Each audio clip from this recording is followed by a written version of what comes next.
We begin here, of course, from the south side of Chicago. To Leo XIV, history for the Catholic Church, a new pope, and for the first time, he's an American.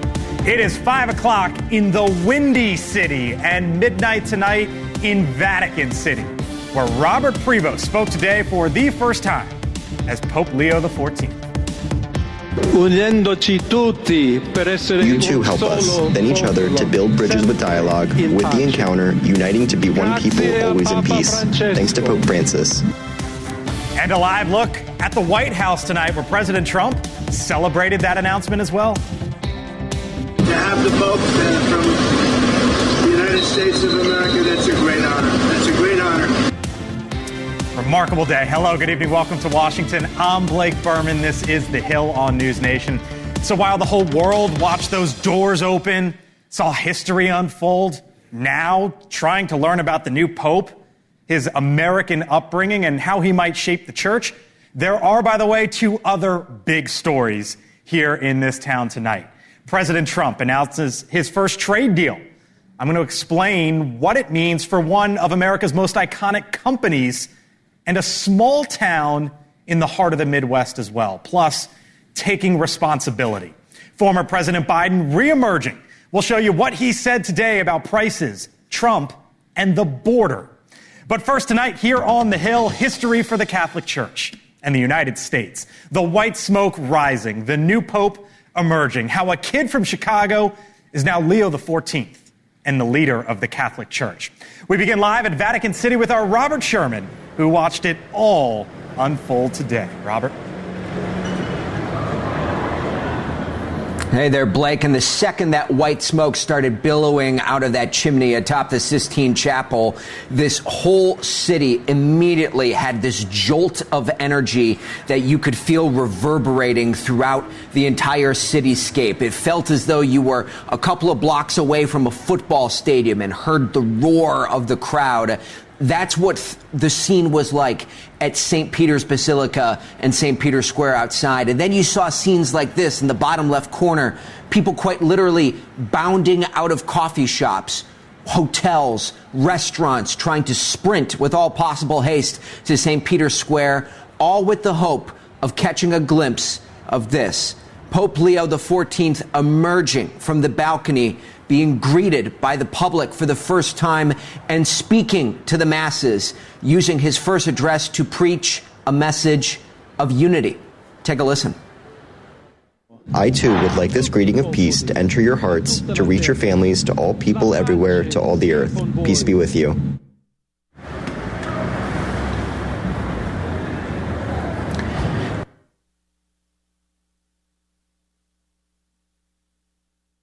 Finding the right leader for this moment in world history, given all of the tumult and all the tensions that you see overseas right now, finding the right pope to guide the Catholic Church and people all across the globe through this moment. Those 133 cardinals deciding to put their faith in a one-time Chicago altar boy to lead them in this moment. Blake? Remarkable. Robert, you were there for it all. You've been there now for a couple weeks. I wonder what sense you got of being there in the moment, but really the sense you got of what might come next. What was sort of the feeling there? Well, that's the big thing here, Blake. I mean, from just about everyone who we spoke with, there was really this desire for a pope that would preach a sense of unity and one of world peace. That's what just about everyone here was looking for and are hoping that the pope will do in the future. We already know this, Blake. He's getting to work rather quickly. He's going to be leading mass with the cardinals. That's going to be taking place tomorrow. Sunday, he'll be delivering prayer from the balcony at St. Peter's Basilica, and then meeting with members of the press Monday. So getting right to work. Blake? Our Robert Sherman live tonight, Vatican City. Robert, thank you. So, who is Pope Leo XIV? The first American pope. Well, he was born in 1955, south side of Chicago, in the Riverdale neighborhood, where his family had roots. His dad worked for the public school system, served in the military as well. His mother went to local DePaul University. Born Robert Prevost, he played an active role in the local church. As a kid, he was an altar boy, as you heard Robert say there. Now, like thousands before him, thousands after him, he attended Villanova University in Philadelphia. And after college, at one point, even worked as a substitute teacher in Chicago. But his work in the Catholic Church took him to Peru, where he oversaw a mission helping the poor, later becoming a bishop. He later gained Peruvian citizenship, and in 2023, Pope Francis appointed him to become a cardinal. A fascinating story, an incredible rise. Joining me now here on the Hill, Erin Perini. You see her on the show often, Republican strategist, and Chris Cillizza, NewsNation contributor. Hello to you both. Thanks for being here. Nice to have you in. Remarkable moment today. We all watched it live. We were all sort of waiting for it to happen. Who would it be? And then we found out, Erin, an American from Chicago. USA, USA. I mean, it's great. He's considered the least American of the popes with his strong Peruvian ties. Okay. But this is exciting for the Catholic Church. It's an exciting new pontiff, and it's an exciting time for the American people, especially American Catholics, who regularly feel a little bit like the redheaded stepchild to the rest of the Catholic Church. I will say, as if Villanova fans, as a Big East fan myself, weren't insufferable enough, now they've got a pope on their hands, but they still can't count to 5 like UConn. This is part of the conversation and part of the celebrations today. What about it? What went through your mind? Well, it's a real battle for last between UConn and Villanova. What, as a are Georgetown graduate and a Connecticut native. But I'm a UConn alum. I would say, look, I mean, I was surprised. Like, I mean, it's not like I had a hot pick in it, but I was surprised that it was him. Just because America does, to Taryn's point, I mean, America is not, North America is not the hotbed of Catholicism around the world, right? It's 6% of the overall population of the entire church. That said, you know, I am hopeful. I am a lapsed Catholic. I am hopeful that, you know, there is a ongoing fight in America, but also, I think, across the world in the Catholic Church between the more conservative wing and the more liberal or progressive wing. This guy allegedly, you know, is supposed to be someone who can bridge those divides. Those divides badly need to be bridged in the United States. I won't speak for the rest of the world, but yeah, I mean, I am hopeful that he obviously will be mindful of that divide. There are a lot of reasons why a pope is chosen, and there's going to be some who might say, given the context of the globe, given the context of the new president and what he's trying to do around the world, was that a factor? Yeah, so my view on this is like, I remember when John Roberts became Chief Justice of the Supreme Court in 2005, and during his confirmation hearings, he said, I view my role as that of an umpire. I call balls and strikes. I don't root for a team. And that's fine. I think John Roberts broadly has adhered to that. What I would say, though, is the idea that John Roberts tries to put forward is, well, the Supreme Court is not part of the political world and we're not aware of it. I mean, of course they're aware of it. For people who don't know the geography of Washington, that's the capital and the Supreme Court's literally across the street. So yes, they are aware of it. I think it's a similar situation. I don't think he was picked because he was an American. I don't think he was picked because Donald Trump is president. But I also think the Cardinals who select him are aware of that background. Yeah, I think that that's right. I don't think that, like I said, I don't think that he was picked because he is an American. I think he was the least American option for them.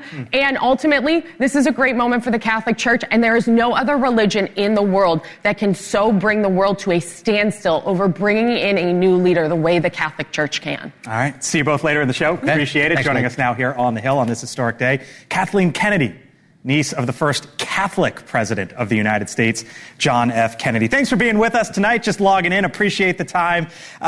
Thanks for being with us here on the Hill. So your uncle, obviously, was the first Catholic president of the United States. And I just wonder, Kathleen, what sort of went through your mind today when you learned of Leo XIV becoming the new pope?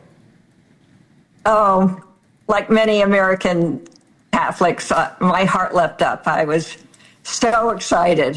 I love the fact that he was chosen as American, that he had spent so much time in Latin America. So it sort of like all the Americas were chosen, and I think, in a sense, that when I read his biography, that he had gone to a parochial school. This weekend was a very special weekend for me, which I know we're supposed to talk about the Pope, but my grandchildren were twins, and they got their first Holy Communion. And it was Grandparents' Day, and they sang in the choir. So I went to Mass 3 days in a row. Okay.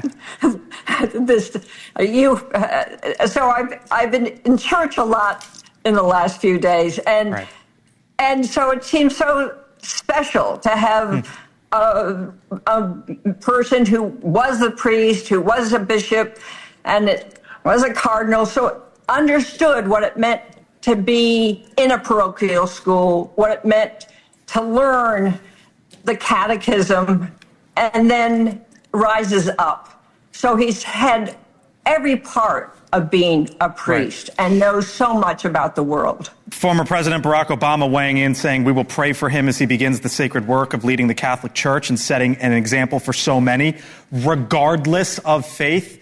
Here's what your uncle said in 1960. I want to get your reaction on the other side. There is no conflict between my responsibilities as a public official, carry out my duties and obligations, and my faith. The Constitution and my conscience happen to be in very close harmony, because I happen to believe it's the ideal arrangement for a society. I want to see the people free to practice all their various religions. For those, Kathleen, who maybe are not a member of the Catholic Church or are not religious, right, even to that point that former President Obama made, what would you say to them tonight on why this is such a big and important moment? Well, as you heard, as you heard, probably because you listened, it's important, there are 1.4 billion Catholics, and what he said immediately, I pray for peace. He's a pope for peace. He said, all of us are equal. All of us are special under God. We're all children of God. So he's saying to each person, I love you. God loves you. So he's not saying Catholics are better than some other church, which was at times a part of the teaching of the Catholic Church. He's saying we welcome everybody. And I think that's a very important message at this time when so many people are divided by what their belief is. Kathleen Kennedy Townsend, I appreciate your perspective. I thank you for jumping on the show tonight with us here on the Hill on such a historic day. Thank you so much. Thank you. It's good to be with you. You got it. Take All right. care. You as well. Still to come tonight here on the Hill. By the way, we'll take you to Chicago, where the new Pope was born, how they are celebrating in the Windy City. By the way, how about this? Cubs or White Sox for the Pope? There's an answer, I'll tell you. Plus, President Trump announces a major trade deal, the U.S. and the U.K. But I'm going to show you a headline you probably have not seen involving one Midwest town. And I'm going to take you there live. Plus, look who's back. Why Joe Biden is now reemerging, what he said about his mental ability, Kamala Harris, and why he takes responsibility for last November. Welcome to Washington. This is the center of politics on a big and important day. I'm Blake Berman, The Hill, back in 4 minutes.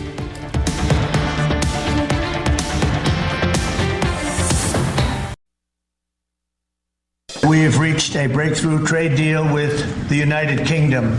Today's agreement with the UK is the first in a series of agreements on trade that my administration has been negotiating over the past 4 weeks. All right, so that, of course, President Trump, Oval Office, earlier today announcing a framework for a new trade deal with the United Kingdom. Among some of the top lines here, 10% tariffs across the board stay in place, but British steel and aluminum will escape 25% tariffs. Now, President Trump says one of the goals of the tariffs, and really the trade deals that the administration is trying to put together, is to revitalize American manufacturing. This is big news today, right? The first trade deal since quote-unquote Liberation Day. You're going to hear about it all over the place. But here's what I want to show you tonight, a story that you're probably not going to see. The American steel manufacturer Cleveland-Cliffs recently announced it is idling operations at several plants, including the one in Steelton, Pennsylvania. That's about 15 minutes away from the capital city of Harrisburg. The company blaming excess rail imports, underperformance, and financial losses. Now, the soon-to-be idle plant actually was in the news last year because it got a visit from the sitting governor, Josh Shapiro, and the transportation secretary, Pete Buttigieg. This facility is showing how to write a better story and multiply the possibilities for economic growth. In its heyday, in Steelton, that town was home to over 16,000 residents. Now roughly 6,000 people call Steelton home. Joining me now is the mayor of Steelton, Pennsylvania, Sierra Dent, with us live tonight here on the Hill. It is so nice to see you and talk to you. Thanks for being with us. I wanted your perspective tonight because obviously the big trade deal between the U.S. and the U.K., right, and all the trade talks, that's going to dominate the conversation here in Washington. Absolutely. But I saw what happened in your community, Sierra, and so I wonder how you process sort of what's going on here in D.C. and over at the White House versus what's going on in your backyard. Absolutely. Well, first, thank you for having me on. I appreciate it. This is a really good opportunity for residents and communities like Steelton to understand the severity of elections. And we have to understand that elections have some type of consequence, whether it's a good or a bad consequence. And unfortunately for us on the steel mill side, we are now seeing that there are 559 employees that are about to be laid off within the next 30 days. I'm sorry, go ahead. Yeah, no, the company, though, didn't, and to be clear, the company didn't blame the tariffs per se. And here's the CEO on the quarterly conference call. They say, we know that in the long run, this will be good for the American steel industry and for Cleveland Cliffs. However, in the short term, we need to do everything we can to make sure that we remain cost competitive. So what is the sort of short-term and long-term view as you view it in your community? In my personal opinion, I believe that right now, Steelton is in a place where we must reinvent ourselves. We have relied on this the steel mill for over 100 years, and it has carried us a long way. It has carried many families a long way. But the thing is, we cannot always plan and lean on one industry. And I think that that's what we're seeing right now, is that as much as it has been a benefit to us and as much as it has been a legacy for us, we are now being forced to reinvent ourselves and reimagine what steel and can look like, even if the steel mill does decide that it does want to permanently close. I'm looking at sort of steel imports into the country, and I know you talk about reinventing yourself, and that might be sort of a longer term issue, right, or a longer term concept. Absolutely. When you look at the top steel importers, it's Canada and Mexico, basically, two of the top three. So do you think the president is right to sort of take this approach that he is? How does your town view it? I believe that at the end of the day, business is business. And if you're looking at it from a business standpoint, it may make a lot of sense. But you also have to be able to look at it from a community standpoint as well. While it may be very good for us from a business standpoint, economically, it's not going to be good for a place like Steelton, because we only have approximately 6,000 to 7,000 people here. We're already a small town struggling to make sure that we're making ends meet with the budget that we do have. So now with this type of hit, it's definitely going to have a negative impact on us. But I'm hopeful, and I'm actually praying that we'll be able to, see it through. You led me into my last question for you, which is, what is the hope? What are you hopeful for? Is it that sort of reinvention going forward? I believe so. That is my hope, is that we will be able to reinvent ourselves and we can reimagine what it is that Steelton is known for. I said to my council members earlier last week, we heard about the idling, that now is the time for us to actually re-envision what we want Steelton to see. And we are in the great opportunity to be able to do so, whether it's working with the mill and Cleveland Cliffs to see if we can, extend it or possibly, delay the idling. That would also be great, because we definitely want to make sure that these families have the ability to take care of their homes and their families. But in the same sense, we have to we also have to be sober and the reality that they may not open again, and we have to be able to see what still and can be. Just about a 2-hour drive here from Washington, by the way, is where the mayor is. I wish you all the best.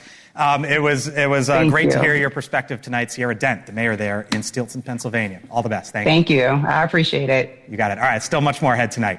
Here on the Hill, Cardinals select the first ever American Pope. what are they saying tonight in Chicago? You could imagine all the joy there. We are live from the Windy City, by the way, the home of NewsNation on the other side of the break. And former President Biden back in the spotlight. What he said today about the southern border. And remember when a plane lost a door mid-flight? That was Boeing. Today, though, I'm going to explain why there was some good news for the American manufacturer.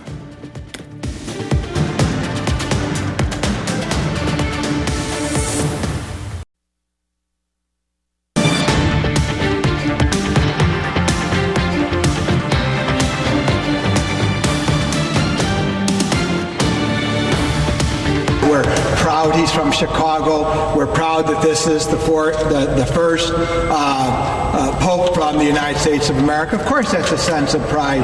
But Pope Leo XIV is first and foremost a child of God.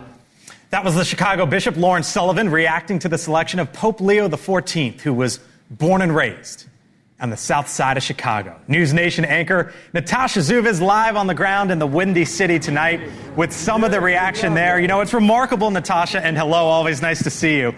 It's remarkable because so much of the focus, obviously, going into this was on the Vatican, right? And then we get the announcement, and Chicago reacts.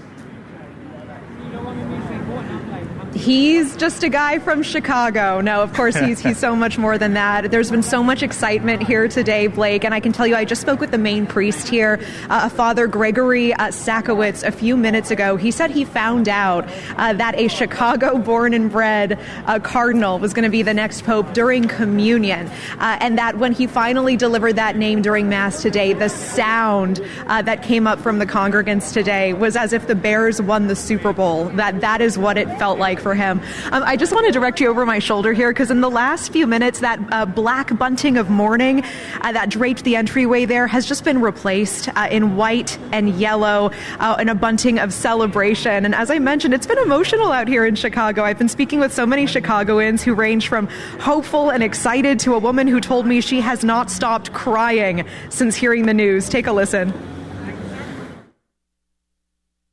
It's a beacon of hope for the whole world right now. We need it right now. To feel like it's like a hometown kind of situation. That's really cool. You've been crying all day long. What's going through your mind? My heart feels so happy and so joyful. I feel blessed. It's a blessing from God to be here. And I am so thankful to God for our new Pope from Chicago, Illinois. From Chicago, Illinois. And it is true, we all watched that history today as formerly Cardinal Robert Prevost, 69 years old, has now adopted that name of Pope Leo XIV. He's originally from Chicago, right here where our NewsNation headquarters are, born in September of 1955 here in the Windy City. We know he began his religious life at St. Mary of the Assumption on the southern edge of Chicago, and raised by the Prevost family, his parents with deep roots in education, Louis and Millie. He grew up alongside brothers Louis and John. We just heard from John, by the way. I'll tell you about that. But the Chicago Sun-Times are reporting this family had a reputation as dedicated and devout musicians, as altar boys, lectors, and volunteers, really deeply embedded in the Chicago community. His father was also reportedly a veteran, a Navy lieutenant in World War II. But, back out here live, Blake, just mentioning that we just heard from the Pope's brother, John, a short time ago. They apparently touched base Tuesday night before the conclave. And, of course, he, like the rest of us, finding out his family member, a Chicagoan, is the next Pope, Blake. All right, so you live there. Natasha, of course, our NewsNation headquarters are there. You know this because you live there. I know this because I'm a huge baseball fan. In Chicago, on a lighter side, there's a question. Cubs or White Sox, right? and I want to show you and our audience at home sort of what was on the sign at Wrigley Field today. And there was a little bit of a celebration from the Cubs saying, hey, do we have that? There we go. They basically said, he's our guy, right? The Pope's our guy. But it turns out, no, that might not be the case, because you mentioned his brother. And here's what he told one of our reporters over at WGN. Listen. He was never, ever a Cubs fan, so I don't know where that came from. He was always a Sox fan. Our mother was a Cubs fan. I don't know, maybe that clued in there. And our dad was a Cardinals fan, so I don't know where that all came from. So there you go, Natasha. I guess we have the answer. We have the answer. And you know what I found so fascinating about hearing directly from his brother John there is he was saying on Tuesday night they played Words with Friends. They played Wordle. I mean, just picture that. He's literally playing these games with the now Pope. And he was like, have you thought of a name? And he said, well, I've been thinking about Leo. And his brother said, oh, you don't want to be Leo the 13th. That would be bad luck. They did research, found out he would be the 14th, and the rest is history, Blake. The rest is history indeed. Natasha, nice to see you. Catch you this weekend. Have a good one. Thank you. All right, so President Trump today reacting to the news. He made sort of an impromptu statement over at the White House, revealing that the Vatican and the White House seemingly might already be in touch. They have already spoken to us, and we'll see what happens. But again, to have the Pope from the United States of America, that's a great honor. That's a great honor. Joining me now, Marianne Glendon and Joe Donnelly, both are former ambassadors to the Holy See. I appreciate you both being with us tonight here on the Hill. You have obviously a very unique vantage point and context and perspective to all of this. Marianne, I'll start with you. When you got the news today, what went through your mind? Well, I spent 10 years on the south side of Chicago, and I have to say it's so heartwarming to see the rejoicing. And I worked as a reporter on Chicago neighborhood newspapers, and I can sense it's a city of neighborhoods and the rejoicing that must be taking place. It's just fantastic. Joe, obviously this is it's historic, one, but obviously unique because it's the first American-born Pope. You were an ambassador to the Holy See. How does that change anything, if at all? Well, first I want to say, as a White Sox fan, I was really glad to hear what you just said. This is the fascinating dynamic, right? Because think about the historic day of all of this, right? And you two are former ambassadors to the Holy See. And the first thing that Marianne mentioned was Chicago. And the first thing you wanted to mention was the White Sox, right? And that's sort of the incredible moment in all this, I guess. We live an hour and a half from the South Side. And the South Side folks are the most devoted, the hardest working people you'd ever want to meet. Salt of the earth in every way. And I think that's reflected in the Holy Father, Pope Leo. You could see in looking at him from the balcony that he's really comfortable with himself. That he reflects, I'm humble, I'm hardworking, but I believe in who I am. And I think as an American Pope, he's there for the whole globe, though, because he served in South America. Right. He served at the Vatican. And what you heard in what he said today from the balcony, where he talked about looking out for the poor and that evil is not going to win, that his values are the values of Jesus, that we look out for the least among us, that we look out for each other. That's what Augustinians do. They are community-based. And I think he's going to have an extraordinary run. Marianne, same question. How, if at all, does the dynamic change, from your view of all this, now that there's an American Pope?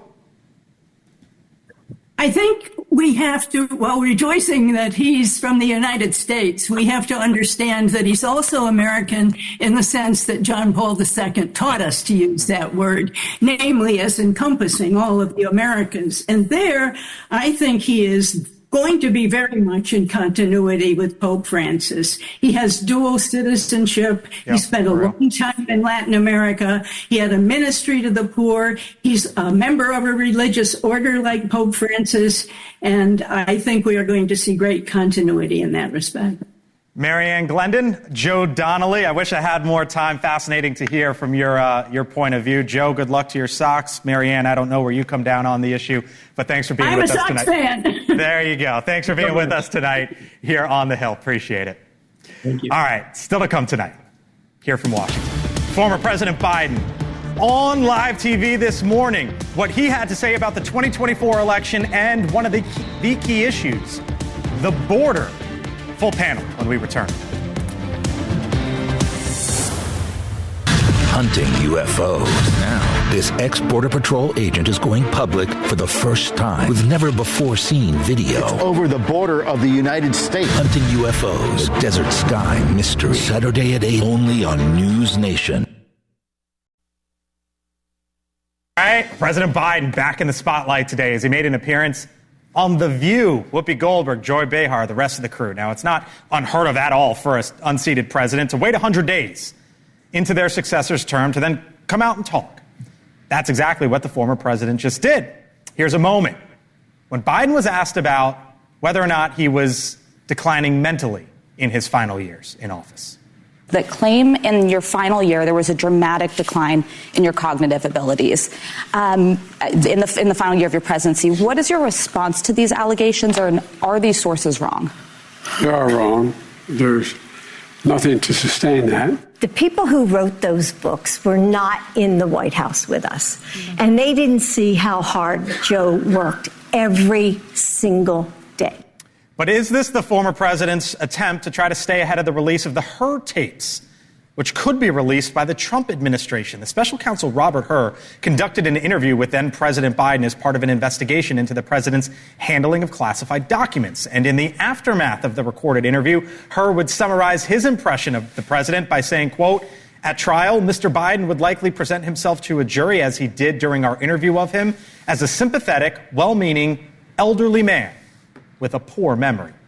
The 46th president also asked if he took responsibility for the border crisis and his ultimate loss to Trump. Do you take any responsibility for not hearing the concerns of voters on the border security or cost of living sooner? And do you take any responsibility for Trump's reelection? Yes, I do, because, look, I was in charge and he won. So, I take responsibility. Full panel here with me now. Scott Bolden, NewsNation political contributor. Lauren Tomlinson is a GOP strategist. Aaron McGuire, a Republican strategist. And Chris Cillizza, NewsNation contributor. Hello to you all. Nice to have you all in. Hello. You knew this was coming. Yeah. Did you think it would come now, and why do you think it's coming now? Well, there are no coincidences in politics. No, let's be honest. Yeah. When people say I'm just going over to Iowa, I'm not interested in running for president. Yeah. Right. Right, exactly. He's doing this to pre-butt the books that are coming out, in particular Jake Tapper and Alex Thompson's book that's coming out on May 20th, that at least if the early press is to be believed, I've not seen the book, is going to be really bad for him and for the people around him, including Joe Biden. I do not think, I watched that interview, the whole thing, I do not think that is going to help him in any way, shape, or form. I continue to think that, look, Joe Biden ran despite the fact that a majority of the country said they thought he was too old to be president. The only reason he got out of the race was because he was terrible on live television, and then everyone in the Democratic Party, at least in the leadership, pushed him out. The idea that he got out for the good of the party, the idea that, these people writing these books weren't in the White House for us. Well, the people who talked to the people writing these books were in the White House with you. So I just, this idea that Joe Biden's worked so hard and he's such a good guy and, I feel so bad for him, like that, yeah, but this isn't going to help. You can't hide age. You can't hide mental faculties or the lack thereof. I was wondering why he was doing this. If you're going to get out and defend his record, maybe. But if he's doing this for what you say, getting ahead of the book, he can do 10 of these. And he still looks old. He still looks like he's lost his step. Makes you want to buy the book more. Well, I was going to say there's multiple books out there as well. There's not just... Right. So I don't think it makes a lot of sense. And he's not helping his case, if you will. Maybe he misses the spotlight, if you will. Maybe there's some of that. Maybe he's got ego, and he's been in public life for, 50-plus years. Something like maybe that's why, but it's not helping it. And by the way, I kind of disagree. Prior presidents, it may not be rare, but a lot of them don't get out after 100 days to talk. They wait years. I mean, George Bush, too, hadn't done a whole lot at all. I mean, George Bush is one end of the spectrum. And Donald Obama. Trump is another, right? Donald Trump never got out of the spotlight. Yeah, and then Joe Biden. He was smarting from his laws. That's why. I don't really think you need the Republicans to weigh in here. I think we're good. Yeah, this is how I felt after the debate that he botched so bad. I was like, I'm just stepping back and letting the Democrats take this one. But no, I think you're right about the George Bush point in particular. It's strange that he's coming out 100 days after, but I think, again, it's this reframing of his presidency that him and Jill Biden want so desperately to have. Because, Alyssa was, on The View, was very delicately dancing around this. But you have to remember, everyone felt so sour about the way that the country was going, and there was such a shift left during his presidency that it was natural that there was going to be such a pendulum swift back to the right because of things like the transgender policies, because of the overregulation of states, because of the COVID lockdowns and the dichotomy between the blue states and the red states and how they handled it because of the inflation. So, he's kind of glossing over a lot of this, and The View was an excellent place to do it because to go and land. Yeah. So, Aaron, I want to play this soundbite of the question about, do you take responsibility for the loss? It was, by the way, the question was sort of lumped in with like border, the loss, prices, all of it. Here was his response. First of all, I did not advise her to say that. Number one. Like I said, I was vice president. I understand the role. Number one. Number two, I think she was talking about wouldn't have changed the successes we've had. Sorry, that was about Kamala Harris and him handing it over. But at one point, Jill Biden, during these conversations, sort of jumped in. And I guess it sets up my question to you of, if this Trump White House should go ahead and release the Her tapes, or is it, move on? Should he move on? Should Donald Trump move on from this? Yes, he beat Joe Biden. You slayed the dragon. Will he likely get the Her tapes released anyways? Absolutely. Of course he will. It was clear there was a cover-up of Joe Biden's mental decline. And whether or not it was the folks in the White House or the media, the White House press corps travels with the President of the United States. You're telling me in all those pool reports, everybody who was with him day in and day out, as they saw him in the White House, there was no color or conjecture that should have been reported. And now reporters want to try to help in the rewriting of their history of covering Biden now that they have these book deals. It all rings hollow. It all rings hollow. Release it or no?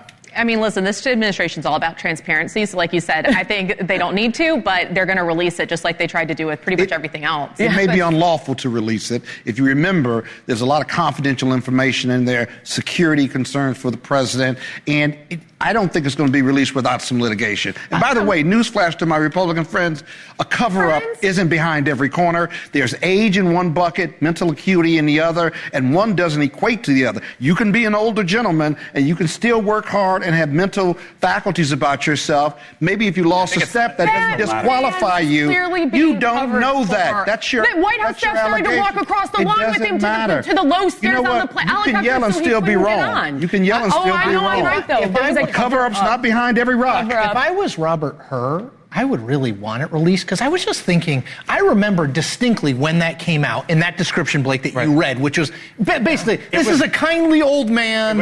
It was like one of the turning points in that election. But I remember all the Democrats, I remember this, emails and texts. This is, I won't say what they said, but this is not true.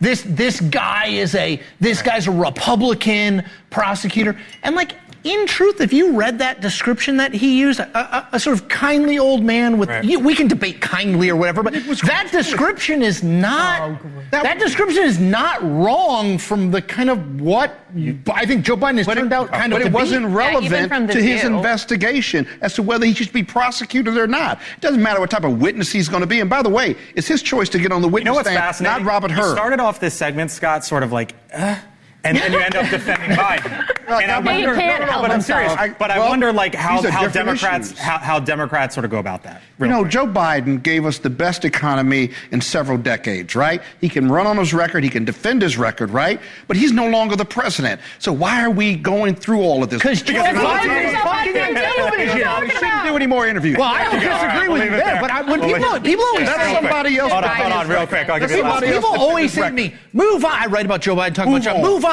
I'm like, Joe Biden is on The View, and Joe Biden did an interview with BBC Radio 2 days ago. Joe Biden hasn't moved on. All right, let somebody else defend his record. That's fine. Yeah. Let somebody else. Thank you. Hold on, I got to run. Thank you all. I appreciate it. Here's what I'm going to do. You're on the other side. Here's how I want to leave the show. There's a lot out there today, right? And there was a big trade deal today. On the other side of the break, I'm going to explain to you why today was a really good day for one American company in particular. And Elizabeth Vargas reports coming up, 7 o'clock. She'll be talking to someone who shared a deeply spiritual moment with the new Pope. That's coming up here on News Nation. My take, other side of the break.